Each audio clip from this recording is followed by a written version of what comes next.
7 ಶತಾಂಶವನ್ನ ಒಂದು ಭಿನ್ನ ರಾಶಿ ಮತ್ತು ದಶಮಾಂಶವಾಗಿ ಬರೆಯಿರಿ. ಒಂದು ಪೇಪರ್ ಮತ್ತು ಪೆನ್ ತಗೊಂಡು ಈ ಒಂದು ಪ್ರಶ್ನೆಗೆ ಉತ್ತರ ಕೊಡ್ಲಿಕ್ಕೆ ಪ್ರಯತ್ನ ಮಾಡಿ.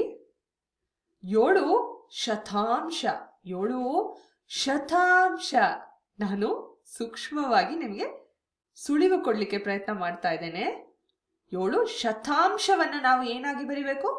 ಭಿನ್ನ ರಾಶಿಯಾಗಿ ಮತ್ತು ದಶಮಾಂಶವಾಗಿ ಬರಿಬೇಕು ಅಲ್ವಾ? ಶತಾಂಶ ಅಂದ್ರೆ 100ನೇ1 ಅಂತ ಅರ್ಥ. ಅಂದ್ರೆ ಛೇದದಲ್ಲಿ 100 ಇರುತ್ತೆ. ಅಂತಹ ಎಷ್ಟು ಶತಾಂಶವನ್ನ ಕೊಟ್ಟಿದ್ದಾರೆ? 7 ಶತಾಂಶವನ್ನ ಕೊಟ್ಟಿದ್ದಾರೆ. ಹಾಗಾಗಿ ಅಂಶದಲ್ಲಿ ನಮಗೆ 7 ಕಂಡು ಬರುತ್ತೆ. 7 ಡಿವೈಡೆಡ್ ಬೈ 100 ಬಂದು 7 ಶತಾಂಶದ ಭಿನ್ನ ರಾಶಿಯ ರೂಪವಾಗಿರುತ್ತೆ. ಹಾಗಿದ್ರೆ ದಶಮಾಂಶ ರೂಪ ಏನಾಗಿರ್ಬೋದು? ಮೊದಲಿಗೆ ಅದರ ಸ್ಥಾನ ಬೆಲೆಯನ್ನ ನಾವು ಮೆಲ್ಕ್ ಹಾಕೋಣ. ಒಂದು ಪೂರ್ಣಾಂಕ ಇರುತ್ತೆ, ಮತ್ತೆ ದಶಮಾಂಶ ಬಿಂದು ಇರುತ್ತೆ. ಆದ ನಂತರ ದಶಮಾಂಶ ಸಂಖ್ಯೆಗಳು ಕಂಡು ಬರುತ್ತೆ. ದಶಮಾಂಶ ಬಿಂದುವಿನ ಎಡಬದಿಯಲ್ಲಿರುವ ಸ್ಥಾನ ಬಂದು ಬಿಡಿ ಸ್ಥಾನ, ಮತ್ತು ಬಲಬದಿಯಲ್ಲಿ ಮೊದಲನೆಯದು ಬಂದು 10ನೇ1 ಅಂದ್ರೆ ದಶಾಂಶ. ಎರಡನೇ ಸ್ಥಾನ ಬಂದು 100ನೇ1 ಅಥವಾ ನಮ್ಮ ಶತಾಂಶವಾಗಿರುತ್ತೆ.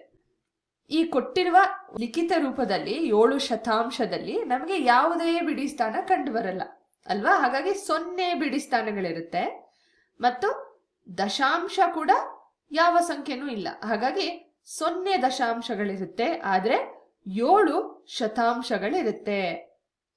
ಆದ್ರಿಂದ ಇದರ ದಶಮಾಂಶ ರೂಪ ಬಂದು 0.07 ಆಗಿರುತ್ತೆ. ಮತ್ತೊಂದು ಪ್ರಶ್ನೆಯನ್ನ ನೋಡೋಣ. ಪ್ರತಿಯೊಂದು ಸಂಖ್ಯೆಯ ಲಿಖಿತ ರೂಪವನ್ನ ಆಯ್ಕೆ ಮಾಡಿ. ಎಡಬದಿಯಲ್ಲಿ ನಿಮಗೆ ಕೆಲವಷ್ಟು ಸಂಖ್ಯೆಗಳು ಕಂಡು ಬರುತ್ತೆ. ಇದರಲ್ಲಿ ಕೆಲವಷ್ಟು ದಶಮಾಂಶ ಸಂಖ್ಯೆಗಳು ಕಂಡು ಬರ್ತಿದ್ದಾವೆ ಮತ್ತು ಒಂದು ಭಿನ್ನ ರಾಶಿಯ ರೂಪದಲ್ಲಿರೋದು ಕಂಡು ಬರ್ತಾ ಇದೆ. ಇದನ್ನ ನಾವು ಲಿಖಿತ ರೂಪದಲ್ಲಿ ಅಂದ್ರೆ ವರ್ಡ್ ಫಾರ್ಮ್ ನಲ್ಲಿ ಹೇಗೆ ಬರಿತೇವೆ ಅಂತ ಇಲ್ಲಿ ಆಯ್ಕೆಯನ್ನ ಮಾಡಬೇಕಾಗಿದೆ. ವಿಡಿಯೋನ ಪಾಸ್ ಮಾಡಿ ಒಮ್ಮೆ ಈ ಪ್ರಶ್ನೆಗೆ ಉತ್ತರ ಕೊಡ್ಲಿಕ್ಕೆ ಪ್ರಯತ್ನ ಪಡಿ. 0.4 ಇದರ ಸ್ಥಾನ ಬೆಲೆಯನ್ನ ನೋಡಿದ್ರೆ 0 ಬಿಡಿ ಸ್ಥಾನಗಳಿದೆ ಮತ್ತು 4 ದಶಾಂಶಗಳಿದೆ. ಹಾಗಾಗಿ ಇದು 4 ದಶಾಂಶವಾಗಿರುತ್ತೆ.